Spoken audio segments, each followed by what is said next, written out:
Good morning. Our government in Ottawa is very competent. Competent in taking actions that are uncalled for or at least controversial, and then very competent in apologizing. A few days back, a senior Indian military or paramilitary officer, the Inspector General of CRPF, Central Reserve Police Force, which is a paramilitary force in India, was refused visa. And this gentleman, Tajinder Gill, who is IG of CRPF, has been visiting Canada for the last 30 years. And there was never a protest, and all of a sudden, the government of Canada woke up from its deep slumber and realized, at the prompting of the many Khalistani lovers, that CRPF, an Indian military paramilitary force, indulges in human rights violation. So, ipso facto, the Inspector General of such an infamous force should not be permitted to pollute the sacred land of Canada. And this is not the first time it has happened. It refused visa to the personal security officer of the former Prime Minister Manmohan Singh at the time of G20 conference. But at that time the government of India was a goody-goody government, didn't want to annoy anybody. So when that visa was refused, government kept quiet. Not this time. Sushma took up the cudgels and protested in a very strong language. And the very first protest possibly sent shivers down the spine of the mandarins in Ottawa. And they apologized and felt bad. Now, giving a visa is any government's prerogative. Government of India refused visa to Jagmeet Singh, who is likely to be one of the leaders of the NDP and maybe in distant future the Prime Minister.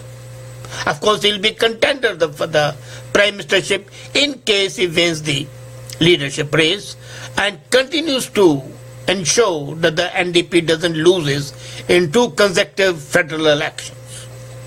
Anyway, that's beside the point. The point is, why does the government of Canada indulge in ham-hacked activities, refusing visa and then giving it, then apologizing? I'm reminded of that era when Narendra Modi, the present Prime Minister, was consistently refused visa by USA and Canada for his alleged role in Gujarat riots. As I said earlier, it's a sovereign right of any country to refuse visa. But the same governments which refused visa to Narendra Modi, the Chief Minister, were bending backwards and forward, prostrating themselves, requesting Modi to visit Canada and to visit USA once he became the Prime Minister. The kowtowing and the backtracking was a sign of abject lack of understanding, diplomatic skills, and any effective policy. I think you remember that I had advocated that the government of India refuse visa to some legislators who had the temerity to call 1984 riots genocide. I had written articles on that and I had made a comment on that. That they were not genocide, but that's beside the point. So I had said that the way Jagmeet has been refused visa, these perpetrators of this infamous resolution of Ontario Parliament should also be refused visa by the government. I don't know whether the government of India is doing it or not. So when the government of Canada refused visa to Tajinder Gill on the plea that he was head of a force which indulges in human rights violation, I may disagree with it, but I do not disagree with the right of the government to refuse visa. However, why the visa was refused, that can be open to question. People allege that he was refused visa at the behest of the Khalistanis. If that was so, that was wrong, because it meant giving credence to a terrorist group. It's just like saying that somebody who is affiliated to ISIS or to Al-Qaeda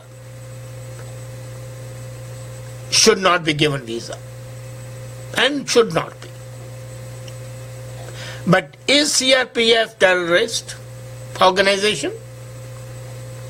If it is so, why has Canada not put CRPF on a banned terrorist list? Earlier, the government of Canada had refused visa to very senior army officers on the same plea that the Indian Army has indulged in human rights violation. So why not put Indian Army on the banned list? And in case that is so, why does UN come to India every time it needs forces for the peacekeeping missions? In case they violate human rights, they should not be welcome, and they should be banned all the time. But that's not happening. Why? So this is a contradiction in the policies. You need them and you say they are a great professional force. And then to placate some forces which are inimical to that country, you ban their officers from traveling. Has there been a single inquiry into human rights violation by the Indian Army or the para-army like CRPF? Just making statements has no meaning. And okay, there might have been some violations if you go strictly, but which army that way has not done that? When the US Army or the Canadian Army bombed Syria, bombed Iraq, were the innocent children not killed? Was that not a human rights violation? So are we putting all those army officers and generals in jail? Then why is the then major and then later on Lieutenant Colonel Sergeant today the defense minister? We are hunting with our hounds and running with our hare. This is a dichotomy which is absolutely unacceptable. I do not challenge the government of Canada's right to refuse to visa. And secondly, if they had refused visa, then why apologize? That shows that inherently they were not sure of their action. Any government which apologizes and turns 180 degrees in a matter of 48 hours is not fit to be called the government, is not fit to rule the country, is not fit to conduct the foreign relations. They are making a joke of the country, these people. And these jokers don't understand that this way the whole system is brought into disrepute, apart from the fact that the country is held to ridicule. A G7 country refusing visa and then apologizing within a matter of 2 days shows that their political leadership is diplomatically bad. This reminds me of the same diplomatic foxpaw which it was committed when it appointed Stephen Dion, the former foreign minister, as ambassador to EU and concurrently ambassador to Germany. And there was a diplomatic issue. So ultimately, he was made ambassador to EU, not to Germany, but a special representative to Germany. These fine, subtle things should be known to the first new entrant in diplomacy. And here is this government which is unable to take action.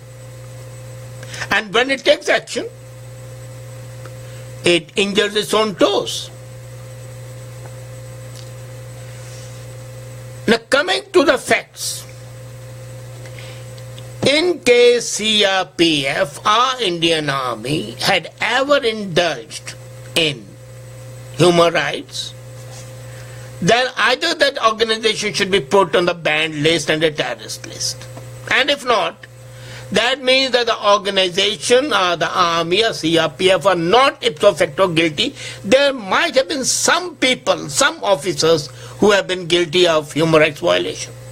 In that case, you refuse a visa and the refusal does not say, which is said in Gill's case, that you are being refused a visa because you belong to CRPF, which indulges. So that means the whole organization is bad. And that means the organization should be on the banned list. And if the person is responsible for human rights violation, then say that you have done it as an officer, which is not acceptable to Canada. You cannot denigrate an organization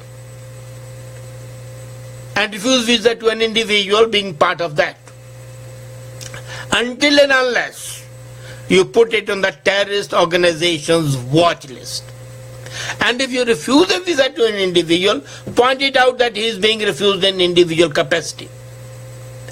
And in case that is so, why for the last 30 years was this person issued visa? The last time I heard that CRPF was blamed by Khalistanis was in 1984. And now it's 2017. In this duration, this officer must have visited half a dozen times. Was the government of Canada sleeping at that time? Had it gone into coma? Were its officers pro-terrorist at that time? The whole thing stinks, and stinks badly. I repeat that all Khalistani lovers should be banned from visiting India, whether they are ministers or members of parliament. But then, as I said, they are being banned because in their individual capacity. They are not being banned for being a part of the political party or of an organization. But the action of the government of Canada only shows that the right hand doesn't know what the left hand is doing. And that is the problem. Government of Canada needs to adopt a clear-cut, cohesive foreign policy. And once it makes a policy, it should not make a joke of itself. It hurts me as a Canadian that my government doesn't know what to do. Even if it was wrong action, it should have stuck to that and not expressed regrets and apologize. It should have the guts to say, okay, we have taken a decision. You may not agree with it, but we stand by it. By surrendering their right to have their decision, and by surrendering their courage to stand by their decision, they have shown that they are people who are impotent intellectually. They are people who are bankrupt of all ideas. They are people who are in the nascent stage of diplomacy and lack any coherence, any intelligence. As I said, the whole thing stinks. I wish the government either not to have taken an action, and in case they had taken action, they should have stood by it and said, okay, we have taken a decision, that's our decision. Reversal of the decision shows that the whole action was taken under pressure. And any government which acts under pressure of any group doesn't deserve to be there. At least not my government. At least not the government of a country which professes to be a great lover of being good. They have only shown they are just goody-goody, good for nothing. I wish some sense of diplomacy, some sense of moral uprightness, some sense of doing right dawns on them. And they refuse to be playthings of the pressure groups and the terrorist organizations and not annoy, depend. Otherwise they have no right to call themselves really great. And I wish my country to be great. Thank you.